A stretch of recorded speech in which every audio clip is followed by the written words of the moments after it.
በስመ አብ በወልድ መንፈስ ቅዱስ አሐዱ አምላክ አሜን። በወጣትነት ሁሉም ነገር ትክክል ነው ከሚል መመሪያ ውጣ። ሁሉንም ካላየው አላምንም አትበል። ሰምቶ ማመን ከተጎዱት መማር አስተዋይነት መሆኑን አትርሳ። የ80 ዓመት እውቀትን ለመገብየት ግድ 80 ዓመት መኖር የለብህም። 80 ዓመት ከኖሩት በትሕትናም ጠየቅ ይገባሃል። ምክርን ብትሰማ በነጻ ትማራለህ።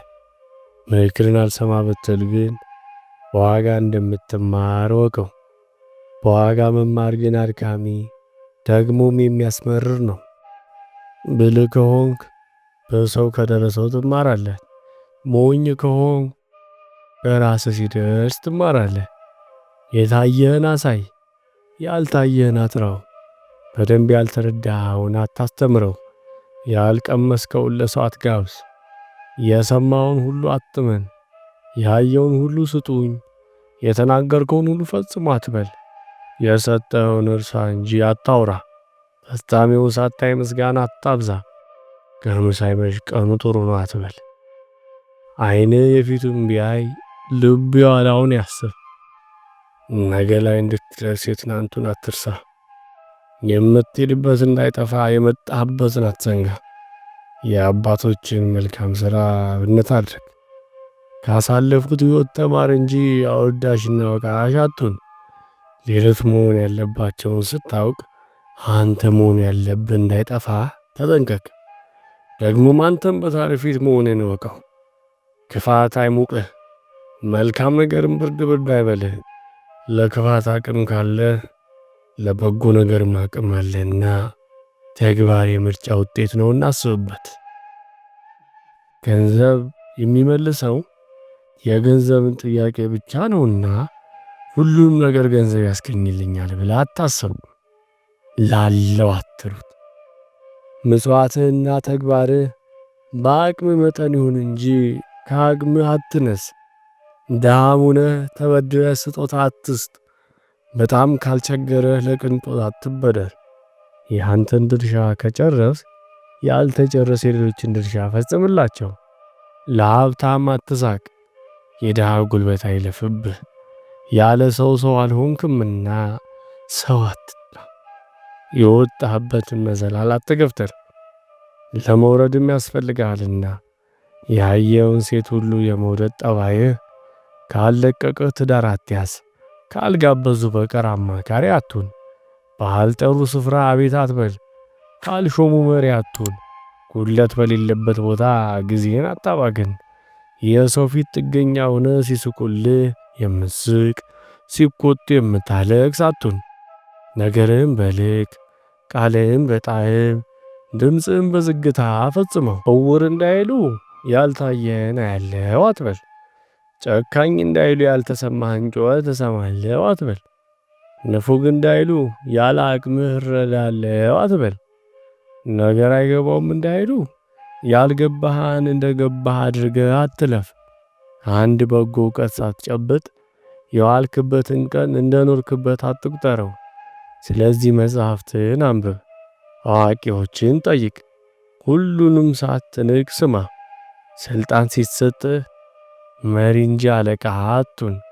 ከፊት እየቀደም ካስከትል እንጂ ከኋላ ሆነ አትቅደም። በዓላማ ኑር። እንቅፋቶች የሚያጸኑ እንጂ ተግባርን የሚያስተው አይሁኑ። ሕይወት ትምህርት ቤት መሆኑን ባለማወቅ ብዙ ትምህርቶች እንዳያመልጡ ተጠንቀቅ። የመከራ ቀን ወዳጆችን አትርሳ። የዛሬ ሰው ብቻ አትሁን፣ የትላንቱን ማስብ። አንገት የተፈጠረው ዞሮ ለማየት ነውና ዓለም ዋዣቂ ናት። ከፍ ዝቅ ስትል አትደናገጥ። ፀሐይ ዝናብን ተከትላ ትፈነጥቃለች። ከመከፋትም በኋላ ትልቅ መጽናናት ይሆናል። ከሌሊት በኋላም ሌሊት አይመጣም። ከሐዘን በኋላ ደስታ ይሆናልና በርታ። መነቀፍን አትፍራ፣ ነቀፋን ግን አጥራው። ስለ ሐሰት ሳይሆን ስለ እውነት ተገፋ። ሌሎችን ውደድ፣ ፍቅር ስጦታ እንጂ ብድር አይደለምና። አልወደዱኝም ብለህ በአበዳሪዎች አንቀጽ አትካሰስ። የገባህን አድርግ። የዚህ ዓለም ሰው ሲወድም ሲጠላም ባለማወቅ ነው። ብዙዎች ስለወደዱ ይወዳል፣ ብዙዎች ስለጠሉ ይጠላል። ሁልጊዜ የበላዮችህን አትመልከት፣ የበታቾችህንም ተመልከት። ለድምፅ አልባዎቹ ሁላቸው፣ ለተጠቁትም ተሟገትላቸው። እውነት እውነት በማለት የምታጣው ሐሰተኛ ወዳጅን ብቻ ነው። እውነት እውነት በማለት የምታተፈው ግን እውነተኛ ወዳጅን ነው። ደጋፊዎች ተከታዮች አይደሉም። ሰዎች ስለገፉም የያዝኩት እውነት ነው ብለህ መንጫካቱ። ምናልባት ዛሬ የሚጮህልህ ዛሬ ሊረሱብህ ሊሆን ይችላልና ሲያለቅሱልህም ቃልህ ማርኳቸው ሳይሆን የሞተ ዘመዳቸው ትዝ ብላቸው ሊሆን ይችላልና አለቀሱ ብለህ ንግግርን ድንበር አታሳጣው። እውነትንም በደጋፊ ብዛት እንዳትመዝናት ተጠንቀቅ። ለእውነታ እንጂ ለይሉኝታ አትኑር። ያን ስል የምትኖርበት ሕዝብና ባህል ከእውነት ጋር እስካልተጋጨ መጋፋት የለብህም። ሰዎች የሚቀበሉ ባህላቸውን ስታውቅና ስታከብርላቸው ነው። ልጅነት የለሰለሰ መሬት፣ ወጣትነት የአዝመራ ዘመን፣ ሽምግልና ደግሞ የአጨዳ ዘመን መሆኑን አስተውል። በሽምግልና የምታጭደው የወጣትነትን አዝመራ ነውና ዛሬ ለምትሰራው ተጠንቀቅ። የሰዎችን ያለማወቅ አግዝ። ዕውቀትህ ባላወቁት ላይ እንዳትኮራና እንዳትፈርድ አያድርግህ። የአዋቂ ኩሩ ቁጥሩ ካላዋቂዎች ነውና ማወቅ ባለዳነት እንዳይሆን አላዋቂዎችን እርዳቸው። ሁሉን ወሬ ላውራ አትበል፣ የደበቁን ምስጢር አታውጣጣ።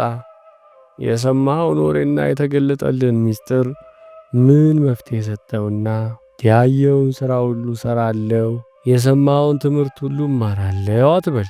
ይህ የተሰወረው የቅናት ጠባይ ነውና ሁሉን ሊያዝ ማለትም ዝንጉ አድርጎ እንዳያስቀረው ሁሉም ውስጥ ደኖር አትበል። ቆንጆች ቁንጅናቸው ሁሉን የሚተካ እየመሰላቸው ከእውቀትና ከትሕትና ይርቃሉ። ሁሉንም ሰው በሚመልካቸው የሚማርኩት ስለሚመስላቸው ኩሩና ተንኮለኞች ይሆናሉ። አንተ ግን ቆንጆ ወዳጅን እንጂ ቆንጆ ቁመናን አትሻ፣ ቆንጆ ትዳርን እንጂ ቆንጆ ሴትን አትመኝ። የላይ ነገር ከንቱና ኃላፊ ነውና በሚፈርስ አካል ኖሮ በሚለውጠው መልክ አትደለል። እወዳለሁ ብለህ የምትናገረውን ቃል ሁለት አታድርገው። መውደድን የምትናገረው እንወድሃለን እንዲሉ አይሁን። ሰላም ያለው አፍቃሪ የራሱ ፍቅር ያለ ምክንያት መፈጸም የሚችል ብቻ እንደሆነ ወቅ። መወደድህን ለመስማት አትጠብቅ። ዛሬ መዝራት ዘመን ነገ መከር ነውና በእምነት እውነትን ዝራ። በምታውቀው ቦታ ላይ አገልጋይ፣ በማታውቀው መልካም ተግባር ላይ ደጀን ሁን። በቦታ መምህር፣ ያለ ቦታ ተማሪ ሁን። ክብሩ እንዳይቀንስብህ ከዕቃ ትምክህት፣ ከእውቀት ሙግት ራቅ። ቂም አፍን የሚያምር ልብን የሚያነክስ ተግባርን የሚያልፈሰፍስ ነውና ለበደለ ሰው ቅያሜን ግለጥለት። ቂመኝነት በክፉ መሸነፍ እንጂ ጀግንነት አይምሰልህ። ከህሊናና ከመንፈሳዊ አማካሪ ሳትማከር ምንም ነገር አትወስን። አጥርተህ ሳትሰማ ቃል አትግባ።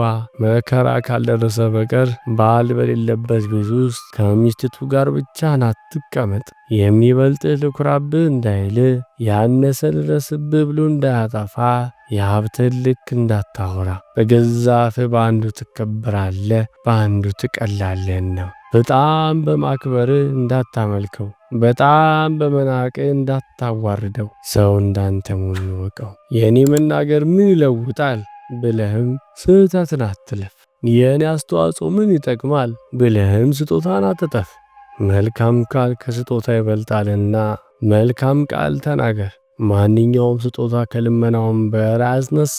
የተስፋ ቃል ግን እንደሚያስነሳ አውቀህ ለሰዎች የተስፋ ቃል ስጣቸው። ትምህርት ለእውቀት ያዘጋጃል እንጂ እውቀትን አይጨርስም። እውቀትን የምትይዝበትን ስነ ስርዓት ግን ያሳያል። አእምሮን ለማድረቅ ትምህርት፣ ሰውነትን ለመግዛት ትዕግስት፣ ከማንም ጋር ለመኖር ስነ ስርዓት ያስፈልጋል። ለህሊና እረፍት ግን እምነት ይሻል። ተከታይ ለማበጀት ደግሞ ግልጽ መሆንና ታማኝነት ግድ ይላል። አንተ እውነትን ጠልተሃት ዘመኑ እውነትን ጠልቷል አትበል። ዘመን እናንተ ነን። በራሱ ክፉና ደግ የሆነ ዘመን የለም። መልካም ምክር ብትሰማ ሕይወት ቀላል ይሆንልሃል። ትክክለኛ ውሳኔ ከመልካም ምክር ነውና። ወስብሐት ለእግዚአብሔር።